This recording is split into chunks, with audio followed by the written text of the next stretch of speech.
മുത്തുനബി തങ്ങളുടെ സാരോപദേശങ്ങൾ നമുക്ക് ഹബീബിന്റെ ഹദീസുകളിലൂടെ നമുക്ക് ഒരുപാട് വന്നിട്ടുണ്ട്. അവസാനിപ്പിക്കും മുമ്പ് ഒരൊറ്റ കാര്യം കൂടെ പറയുകയാണ്. ഫെബ്രുവരി ഇന്ന് എത്രയായി? ഇന്ന് 11. ഫെബ്രുവരി 14 ഒരു സംഭവം നടക്കാൻ പോകുന്നുണ്ട് എന്ന് ചെറുപ്പക്കാർക്കറിയാം. എന്താണത്? തിരിഞ്ഞു മറിഞ്ഞു നോക്കണമല്ലൊക്കെ ഉണ്ടല്ലോ. എന്താണത്? Valentine's day. കാസർഗോഡൊക്കെ ആഘോഷിക്കുന്നുണ്ടോ വാലന്റൈൻസ് ഡേ? നമുക്കത് ആഘോഷിക്കാൻ പാടുണ്ടോ? പ്രേമവും ആഭാസവും ഈ സമൂഹത്തിൽ പ്രചരിക്കണം എന്നുദ്ദേശിക്കുന്നവരാണ് ഇതിനാക്കം കൂട്ടുന്നത്.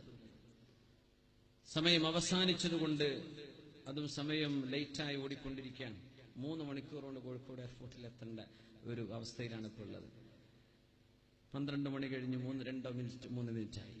അവസാനിപ്പിക്കുകയാണ്. ഫെബ്രുവരി 14 എല്ലാ വർഷവും കാമുകന്മാർ, പ്രേമം ഉള്ള ആളുകൾ താൻ ഇഷ്ടപ്പെട്ട ഒരു പെണ്ണിന്, താൻ ഇഷ്ടപ്പെട്ട ഒരു ആണിന് ഒരു കത്തോ ഒരു ഫ്ലവറോ ഒരു സമ്മാനമോ കൈമാറുന്ന ഒരു ആചാരമാണ് വാലന്റൈൻസ് ഡേ. AD 3-ാം നൂറ്റാണ്ട് മുതൽ തുടങ്ങിയ ഒരു ആചാരമാണ്. ഈസ നബി അലൈഹിസ്സലാമിന്റെ കാലശേഷം 300 കൊല്ലം കഴിഞ്ഞപ്പോൾ തുടങ്ങിയ ഒരു ആചാരമാണ്. ഈ വാലന്റൈൻ എന്ന് പറയുന്നത് ആരാണ്? അദ്ദേഹം ഒരു ക്രിസ്തീയ പുരോഹിതനാണ്. ക്രിസ്തീയ പുരോഹിതന്റെ പേരാണ് വാലന്റൈൻ. അദ്ദേഹത്തിന്റെ ഓർമ്മക്കാണത് ചെയ്യുന്നത്. എന്തേ വാലന്റൈൻ ചെയ്തത്? റോമൻ രാജാവ്, ഇതൊരു റോമൻ ആചാരമാണ്. റോമക്കാരുടെ രാജാവ് ക്ലോഡിയസ് II, അദ്ദേഹത്തിന്റെ ഭരണകാലത്ത് കല്യാണം കഴിച്ച വിവാഹിതരായ പട്ടാളക്കാർ യുദ്ധങ്ങളിൽ ഉത്സാഹത്തോടെ പണിയെടുക്കുന്നില്ല എന്ന് തിരിച്ചറിഞ്ഞപ്പോ അദ്ദേഹം വിവാഹം നിരോധിച്ചു. റോമിൽ ആരിനി പെണ്ണ് കെട്ടണ്ടെന്ന് പറഞ്ഞു. കല്യാണം കഴിച്ച് കുട്ടികളുള്ള ഒരു പട്ടാളക്കാരനും മര്യാദക്ക് യുദ്ധത്തിൽ പണിയെടുക്കുന്നില്ല എന്ന് കണ്ടപ്പോ ക്ലോഡിയസ് II എന്ത് പറഞ്ഞു? ഇനി ആരും കല്യാണം കഴിക്കണ്ട, വിവാഹം നിരോധിച്ചു. അപ്പോഴാണ് അന്നത്തെ പുരോഹിതനായിരുന്ന വാലന്റൈൻ, സെയിന്റ് വാലന്റൈൻ, അന്ന് സ്വകാര്യമായി ആളുകൾക്ക് കല്യാണം നടത്തി കൊടുത്തു. കല്യാണം നിരോധിക്കാൻ പറ്റില്ലല്ലോ എന്ന് പറഞ്ഞ് സ്വകാര്യമായി അദ്ദേഹം ചെയ്തു. കല്യാണവും പ്രേമവും ഒക്കെ അദ്ദേഹം അനുവദിച്ചു കൊടുത്തു. അങ്ങനെ ആളുകൾ സ്വകാര്യമായി കല്യാണം കഴിക്കുന്നുണ്ടെന്നും ക്ലോഡിയസ് II നിയമം മറികടക്കുന്നു എന്നും കേട്ടപ്പോ ക്ലോഡിയസ് II വാലന്റൈൻ എന്ന് പറയുന്ന പുരോഹിതനെ ജയിലിലടക്കുകയാണ്. ആഘോഷിക്കുമ്പോ അറിയണ്ടേ എന്താ ഈ ആഘോഷം എന്ന്. വാലന്റൈനെ ജയിലിലടച്ചു. പക്ഷേ ജയിലിലടക്കപ്പെട്ട വാലന്റൈൻ ഒരു കുസൃതി ചെയ്തു. ജയിൽ വാർഡന്റെ മകളെ പ്രേമിച്ചു. ആര്? പുരോഹിതൻ. ജയിൽ വാർഡന്റെ മോളെ പ്രേമിച്ചു എന്ന് മാത്രമല്ല, തന്നെ he was sentenced to death, മരിക്കണവരെ തൂക്കിലേറ്റാൻ ഉത്തരവിട്ടിരുന്നു അദ്ദേഹത്തെ. തൂക്കിലേറ്റപ്പെടാൻ പോകുന്നത് ഫെബ്രുവരി 14-നാണ്. നോക്കണം, ഫെബ്രുവരി 14-നാണ് വാലന്റൈനെ തൂക്കിലേറ്റുന്നത്. തൂക്കിലേറ്റാൻ വേണ്ടി പോകുമ്പോ താൻ പ്രേമിച്ച തന്റെ ജയിൽ വാർഡന്റെ മോൾക്ക് ഇദ്ദേഹം ഒരു വരി പ്രേമവചനം എഴുതി കൊടുത്തു മരിക്കും മുമ്പ്. From your valentine. ഇത് ആ പെണ്ണിന് കൊടുക്കണമെന്ന് ജയിൽ വാർഡനെ ഏൽപ്പിച്ചുകൊണ്ട് മരിച്ച ആളാണ് വാലന്റൈൻ. നിന്റെ സ്വന്തം വാലന്റൈൻ എന്ന് പറഞ്ഞ് ജയിൽ വാർഡന്റെ മോളെ പ്രേമിച്ച പ്രേമം അറിയിക്കാൻ ഈ വാലന്റൈൻ ഒരു കത്തെഴുതി കൊടുത്തിട്ടുണ്ട്.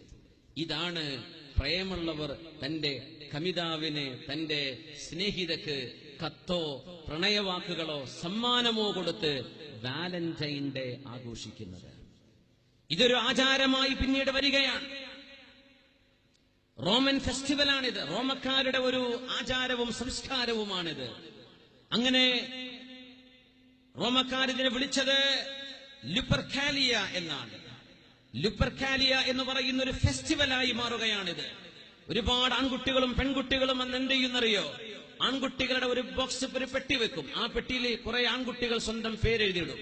ഇവിടെ വേറെ പെട്ടി, കുറെ പെൺകുട്ടികളുടെ പേരുകൾ.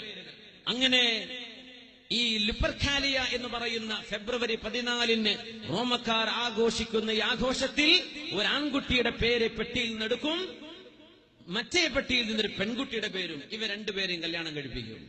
ഇവർ രണ്ടുപേരും പ്രേമിക്കണമെന്ന് പറയും. ആ ഒരു ആചാരം പിന്നീട് ക്രിസ്തീയ ചർച്ചുകൾ ഏറ്റെടുത്തു. ഇത് വാലന്റൈൻ എന്ന് പറയുന്ന ആ ഒരു പുണ്യപുരുഷൻ എന്നവർ പറയുന്ന വാലന്റൈൻ പുരോഹിതനെ ഓർക്കാനുള്ള ഒരു സമയമായിക്കോട്ടെ എന്ന് പറഞ്ഞ് ചർച്ചുകൾ ഈ ആഘോഷം ഏറ്റെടുക്കുകയാണ് ഉണ്ടായത്. എല്ലാ മതങ്ങളെയും ആദരിക്കുകയും ബഹുമാനിക്കുകയും ചെയ്യേണ്ടവരാണ് നമ്മൾ. അന്യമതവിശ്വാസികളോട് സ്നേഹവും ബഹുമാനവും ആദരവും വേണ്ടവരാണ് നമ്മൾ.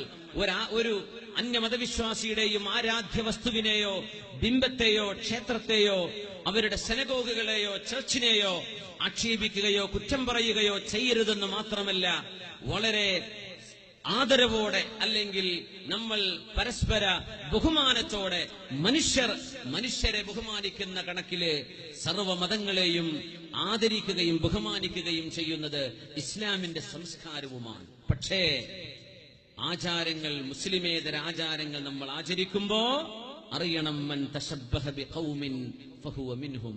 നിങ്ങൾ ഏതെങ്കിലും ഒരു സമുദായത്തെ അനുകരിക്കുകയാണെങ്കിൽ നിങ്ങൾ അവരിൽപ്പെട്ടവരാണ് എന്ന് മഹാനായ റസൂലുള്ളാഹി സ്വല്ലല്ലാഹു അലൈഹി വസല്ലം.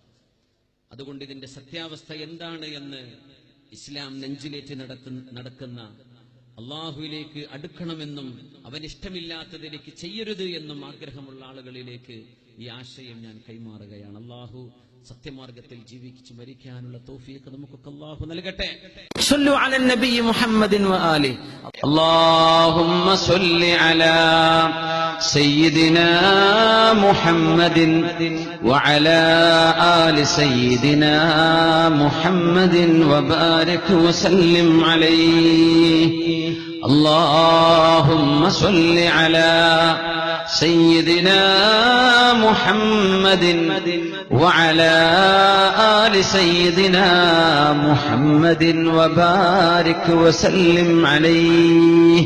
ഒരുപാട് സ്വലാത്ത് നമ്മുടെ ഹബീബിന്റെ ഹദറത്തിലേക്ക് എത്തും. അല്ലാഹു എത്തിച്ചു കൊടുക്കട്ടെ, അവിടുത്തെ അല്ലാഹു സന്തോഷിപ്പിക്കട്ടെ.